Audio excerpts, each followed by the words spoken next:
for a minute, well, maybe you can argue that they're not. So if you want to take the other side, that's okay. But how do you think words are constructed, and how do we make sense of them? Do they have order and structure, and are there ways that we can categorize them, or is it random and hodgepodge craziness? I'll give you a couple of steps down from arbitrary. Words are context bound, and I referenced that a little bit ago, which means that words have meaning from the situation in which they're used, which that makes sense when we talk about how words change meanings over the course of time. Often that means that they were used in certain situations that made sense for that situation, and then it grew out of that. So they're context bound. So if you think about the context of something, you can get an understanding of a sentence based on the context. So think about, that's an easy way to, or at least for me, to understand context bound, meaning in the situation, there's meaning derived from that environment. So what are some examples you can think of for context bound? I happen to think of educational language and educational words. So, we might use the word academic. That there's situational meaning in that. And often this is kind of the way I reference that. Context for me is often based on origin of the word as well. And so if you consider, in a situation, what meaning is going to come out of that, where does that word come from originally, that helps me reference it, and that may confuse you even more. But so what are some examples you can think of? And in your reflection post, if you wanted to write context bound and a couple of examples, and then we're going to get into culturally bound and a couple of examples, that's fine. So if we consider context bound, it's situational. If we consider culturally bound, words mean different things to different cultures. And, clearly we could have a word that in English, and gosh, it seems like every example I think of is a little bit off color or derogatory. So let me try to think of one that's appropriate. Okay, let me think. If we think about, okay. The word loo. I actually was a student ambassador when I was younger, and I went to the United Kingdom and Ireland, and we got this list of words we need to know to survive in the European English culture. And so if we think about the words that are culturally bound, you have to consider that a spoken word that can sound exactly the same is spelled differently, which then means the symbol is different, which then means it's culturally bound. So in England, loo, L-O-O, is toilet. So they don't say where's the restroom or where's the bathroom, they say where's the loo. So we learned loo. We need to know that word, that's important. If you learn any phrase in any language, it should be where's the bathroom, right? So L-O-O for Britons means bathroom. In English language, we don't have L-O-O, but we have L-I-E-U. So we might say in lieu of, or rather than doing, okay? So in our culture, the same spoken word, loo, pronounced the same way, very different word symbol, very different cultural meaning. And so context bound, they derive meaning from the situation. Culturally bound, we attribute it based on our culture. And for those of you that may speak two languages, I speak Spanish, but I'm not a native Spanish speaker. So for those of you who might have grown up speaking two different languages, if you might be able to share some examples of words that mean different things, I would love to be informed of those types of words. So, okay, this is what I referenced earlier. On your piece of paper, I'd actually like you to write these down because this might be something you want to reflect about later. What do you personally call a carbonated beverage? So please write down what you call a carbonated beverage. What do you call a sandwich made on a long roll?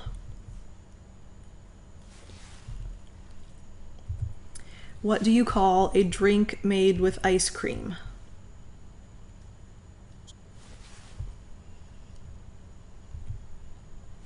What do you call cut and fried potatoes?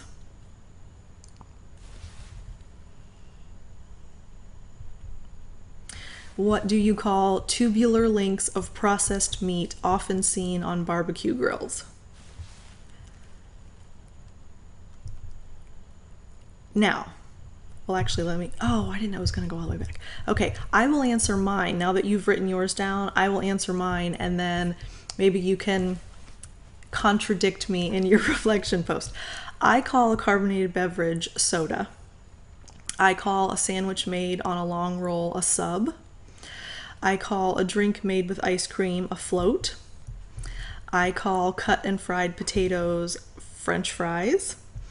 And I call tubular links of processed meat hot dogs.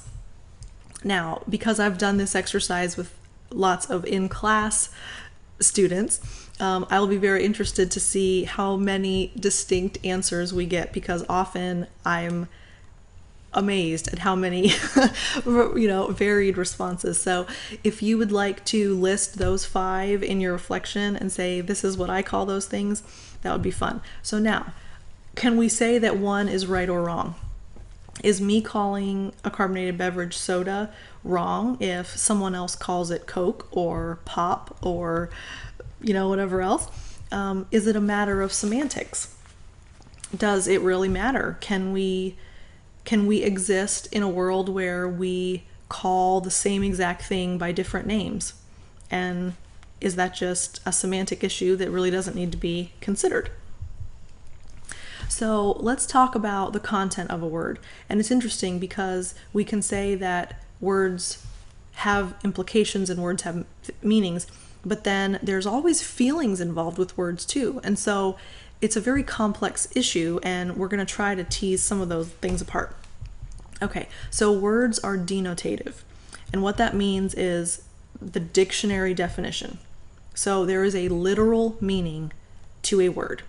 So if you go to Webster's or Merriam's or dictionary.com, whatever you want to do, you look up the definition of a word, and that is the denotative meaning of the word, literally what it means.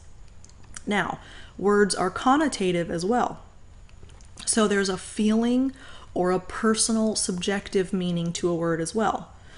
And so you may, based on your experience or your family upbringing or your religion or your culture or whatever, you may have a very specific connotative meaning to a word that I would not have.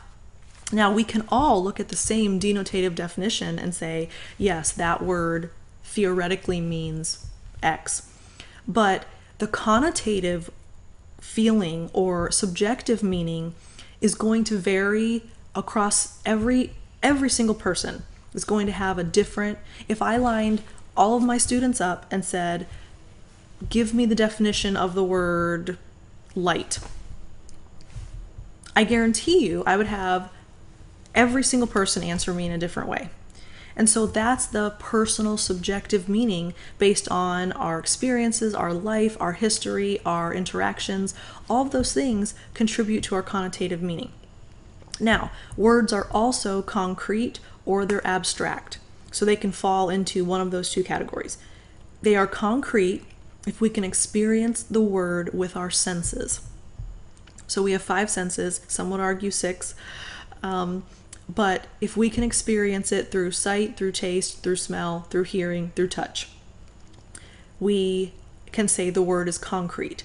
If we cannot experience it with our senses, it's abstract. So that is more vague, it's more difficult to define, and the context is usually a little more nebulous, if you will.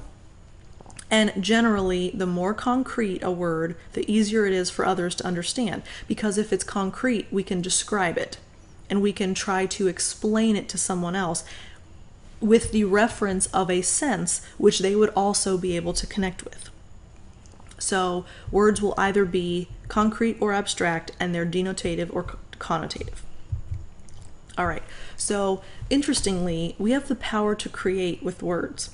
And words are tools that we can use to name and label our experiences. So when we remember everything about us, we try to organize and make sense of things that happen. So we want to be able to use words so that we can explain things that go on. So when we label something good or bad, we are using language to create our own vision of our experience with the world. So here's an example. When I was an undergrad, my professor was older, probably, I don't know, I want to say mid to late 60s, let's say. Kind of quiet, he was kind of like a big oaf. I don't mean that meanly, but like he was tall and he was kind of heavy and he like shuffled his feet when he walked, but very, very delightful guy. Anyway, he shares the story that he's bowling, and I guess the bowling league had like an upper level, and so I don't know if you could go up and watch or if there was something up there, I don't know. Sorry. Anyway, so I don't know why there was this upper level of the bowling league, but the bottom line is he's with this league and his friend is either carrying a bowling ball down from the top level or he had his bowling ball in his hand walking down the stairs, let's put it that way. He tripped, lost his balance, fell down the stairs, the bowling ball crashed down the stairs as well. He gets to the bottom of the stairs and everyone is panicked thinking, oh my gosh, how bad is this fall? And he sits up and says, well, praise the Lord.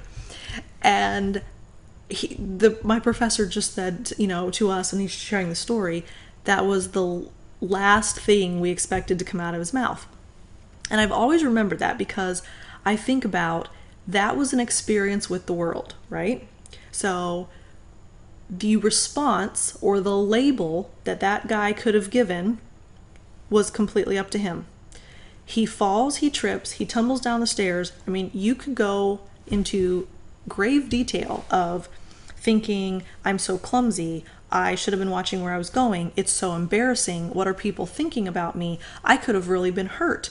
I mean, you could go on and on and on with something that you would consider bad about that situation. And so interestingly, his response was, well, praise the Lord. And I think they even asked him, what in the world did you say that for? And he said, well, it could have been a lot worse. I could have broken a bone, whatever. So he chose to create the label of something good when that happened. And so the power to create our vision of what we experience is huge. And when we talked about self-worth is largely self-talk with labels that you give yourself. So we have the power to label something good or bad.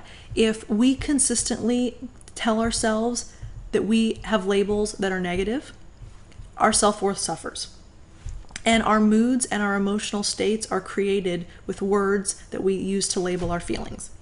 So, someone might experience a really, really horrible day and come home and wallow in how frustrating and depressing and miserable and angering and all of those things the day was.